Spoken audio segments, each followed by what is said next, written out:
이 포레스트 캠프는 오는 길은, 여기까지 오는 길은 보시다시피 이렇게 굉장히 고목들, 키 큰 나무들이 쭉 있는 그런 길입니다. 전반적으로 경사가 심하지 않고요. 계단도 많지 않은 편입니다. 전체 이 마르디말 코스에서는 제가 느끼기에는 계단이 그렇게 많이 없고요. 거의 없고, 대신 약간의 경사가 있는 흙길은 좀 있지만 어렵지 않고요. 대신 이렇게 트레일 코스처럼 가볍게 걸을 수 있는 길 위주이고, 대신 이렇게 큰 나무, 울창한 나무들이 계속 오는 내내 이어져 있기 때문에 조금 어둡고요. 깜깜하고, 사람이 없을 때는 약간 나 홀로 가는 느낌. 저도 여기 올 때 나 홀로 가는 느낌이 많이 받았고요. 가끔 가다 그래도 내려오는 사람들을 만날 수 있는데 그 사람들이 워낙 사람이 없다 보니까 반갑습니다. 그리고 여기 포레스트 캠프까지 올 때 이 마르디 히말의 이 트레킹 코스는 현지인들이 특히 많습니다. 저 입구에서 이제 ABC 안나푸르나 베이스 캠프하고 MBC 마르디 히말 베이스 캠프의 차이가 있다면, 이쪽은 이제 능선을 타고 저쪽은 계곡을 타는 지형상으로 그런 특징이 있고요. 트레커들 오는 분들은 제가 보니까 제가 만난 사람들의 비율로 보면 7대3 또는 6대4 비율로 현지인들이 오히려 많습니다. 이게 네팔리들이 이쪽에 70% 또는 60% 이상, 거의 많이 네팔리들을 제가 만났고요.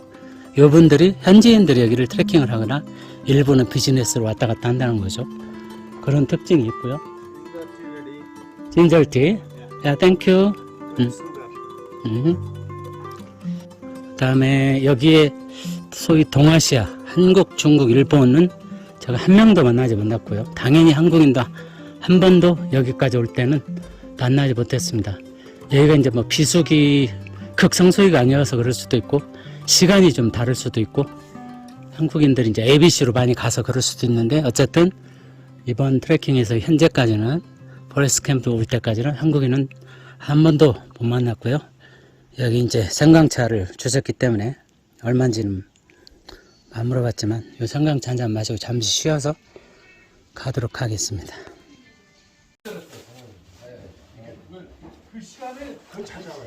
여기 이제 로 캠프고요. 로 캠프에 제가 방을 예약을 했습니다. 로 캠프에 와서 좀 캄캄한데 이게 불이 고장 났더라고요. 전등이. 전등 교체해 달라고 할 거고, 이렇게 이제 투인 룸이겠죠. 침대가 2개 있는데 여유가 있어서 저 그냥 혼자 침대 2개를 다 쓰라고 한 방을 배정을 받았고요.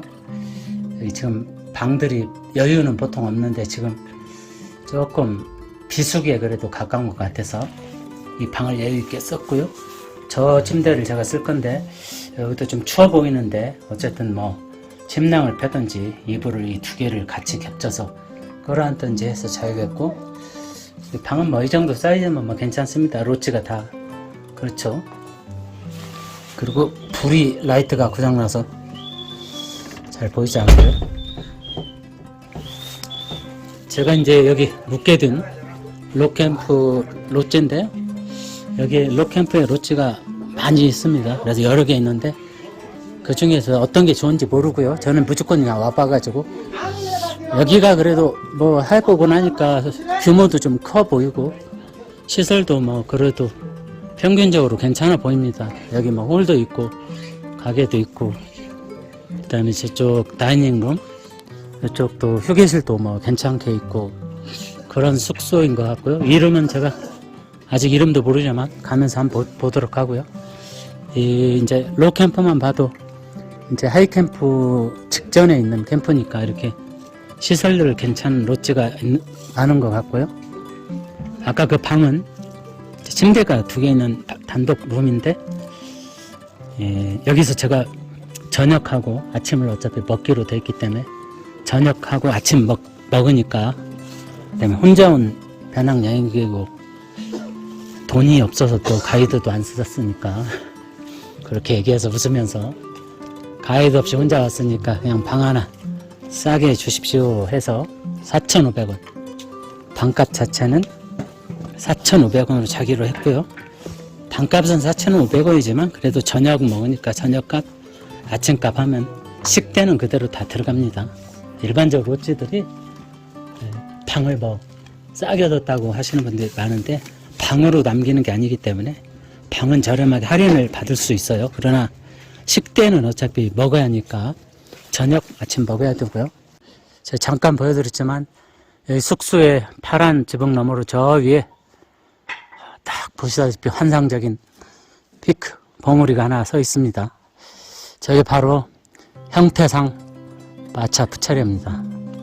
미리 보게 되어 있습니다. 여기 넘어서 내일 하이캠프 자고 그 넘어서 뷰포인트 보면 더 가깝게 보이겠지만 여기서부터 벌써 마차 부차려 봉우리가 모습을 보여줬네요. 정말 갑자기 보니까 환상적입니다. 여기 그 로캠프까지 이동을 했는데요. 길은 조금 지금까지 밑에서 오는 것보다 약간은 힘들었던 게 오다가 막 비가 오더라고요. 비가 오고 우박도 떨어지고 날씨가 변화무쌍해서 비가 오는데 비가 와서 출발할 때 좀 쉬었는데 이제 그쳤나 했는데 이동하는데 또 비가 와가지고 비가 좀 와서 을씨년스러워서 이제 비를 피하기 위해서 이제 비옷 같은 걸 좀 입고 하느라고 좀 시간 지체도 했고요. 경사도 좀 높아졌고 그 다음에 길도 이제 아무래도 좀 험해졌고요. 이런 것들이 작동해서 지금까지 올라온 길 중에서는 그나마 조금 난이도가 있었다. 지금 밑에 그 포레스트 캠프가 약 2,500m, 2,550m이고요. 여기 제가 있는 로우 캠프는 약 3,000m, 2,970m 정도 됩니다. 오늘 그쪽에서 저는 그 밑에서 이동했기 때문에 한 700m 정도 이동을 했고요. 포레스트 캠프에서 여기까지만 보면 500m 표고 상승을 했습니다. 500m 상승을 했고 시간적으로 한 3시간 정도 소비를 한 건데 물론 여기서 더 하이캠프까지 내쳐 올라갈 수도 있습니다. 아직 해가 안 떨어졌기 때문에 올라갈 수도 있지만 아직은 제가 이제 고산을 처음 가기 때문에 고산에 올라갔을 때 몸이 어떻게 적응하는지 모르니까 끊어서 안전빵으로 또 제가 이제 가이드 없이 왔기 때문에 짐도 좀 무게감이 있고요. 그 다음에 어떤 일이 생겼을 때 고산병 증사가 오거나 했을 때 누구한테 도움을 받을 수 없기 때문에 이것저것 고려했을 때 끊어가는 게 가장 합리적이고 하여튼 밤에 잘 때 뭐 움직일 때 어쩔 수 없더라도 밤에 잘 때 좀 따뜻하게 보온이 되는 숙소가 중요한 것 같아요. 그래서 숙소는 뭐 돈 차이도 이렇게 많이 안 납니다. 좋은 데하고 나쁜 데하고 그렇지. 혹시 뭐 미리 저같이 이제 별로 이렇게 준비를 철저히 안 해서 와서 그런데 인터넷으로 공부를 하시거나 또는 와서 정보를 얻거나 가이드가 있으면 조금 차이라면 그래도 괜찮은 숙소에서 묵는 것이 여러모로 더 합리적이고 훨씬 더 남는 거 아닌가 싶습니다. 오늘 로캠프에서 하여튼 마무리 하루하고 내일 하이캠프로 이제 이동해서 이제 표고에도 좀 적응하고요. 조금씩 쉬면서 가면 좋을 것 같습니다. 해가 뉘엿뉘엿 넘어가고 있어서 이제 여기서 이제 막 끊고 좀 쉬고 갈 것 같습니다. 보시는 것처럼 이쪽 좀 밑에서 와서 봐도 저 마차 부차려가 눈앞에 상당히 로캠프인데도 가까이 있고요. 저거를 보기 위해서 참 여기까지 온 거죠.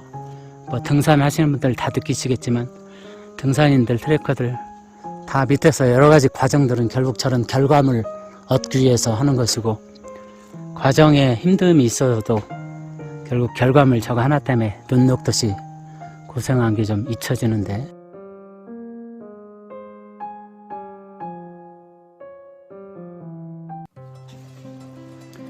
이제 저는 마르디말 트레킹 코스의 마지막 높은 지점이고 숙소가 있는 가장 높은 지점이라고 할 수 있는 여기 이제 하이캠프의 롯지고요.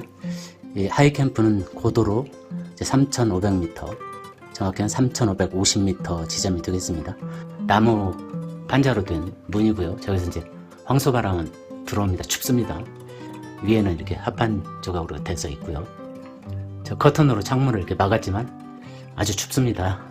그리고 우리 얼마일까요? 한 3, 40년 전에 있을 법한 30조 백열등이 그네를 타고 있고요. 이 벽들도 그냥 시멘트 벽들인데 상당히 뭐 추워서 보온은 안 되고요. 지금은 새벽 제가 3시부터 깼거든요. 그래서 저녁에 막 잠이 오다 말다 하는데 3시부터 깼는데 사실은 컨디션이 별로 안 좋습니다. 약간 두통이 있고요. 몸도 무겁고 속이 안 좋고 배탈 날 것 같은 건데, 이게 이제 고산병 증세인지 일반적으로 산행했을 때 나올 수 있는 증상인지 애매합니다. 그래서 여기서는 마지막인데 포기하기는 아깝고, 그 다음에 실제로 너무 극심하면 포기를 하는 게 맞습니다만, 합리적인 선택입니다만, 그러기는 좀 아쉽고 한정되기 때문에 진통제 하나 먹고 그냥 이동해 보려고 하고요. 그다음에 오늘은 지금 새벽 3시에 좀 일어났는데, 이불 속에서 몸을 꺼내고 싶지 않을 정도로 정말 어둡고 춥고 이불 밖이 정말 춥습니다. 이 이불 하나로 이제 좀 따뜻한 물통 올라와서 자긴 했습니다만, 몸을 꺼내자마자 아주 추워가지고 가기 싫은데, 일단 지금 3시에서 4시 반에는 올라가야 그 다음에 햇볕이 비치는 일출과 그 다음에 예쁜 그 피크를, 목적지를 볼 수 있기 때문에 이동을 해야 되겠고요.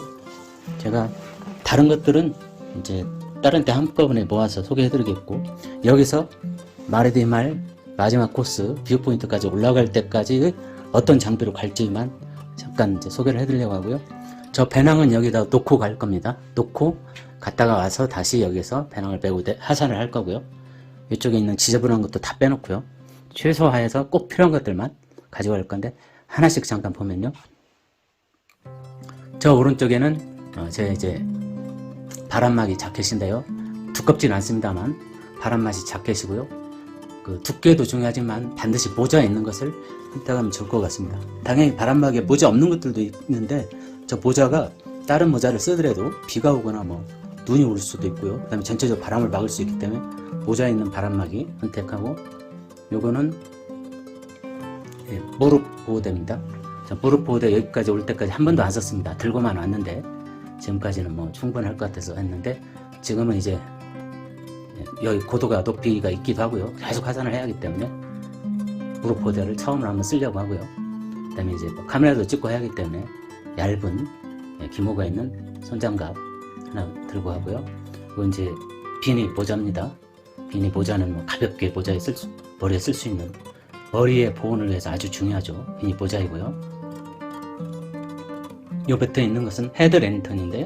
가장 중요하다 할 수 있습니다. 지금 나가면은 카메라 촬영을 안 하려고 하고요. 캄캄하고 그렇기 때문에 길을 저 혼자 가기 때문에 이 헤드랜턴이 길을 인도해 주니까 머리에 쓰는 헤드랜턴 충분히 충전한 다음에 가져왔고요.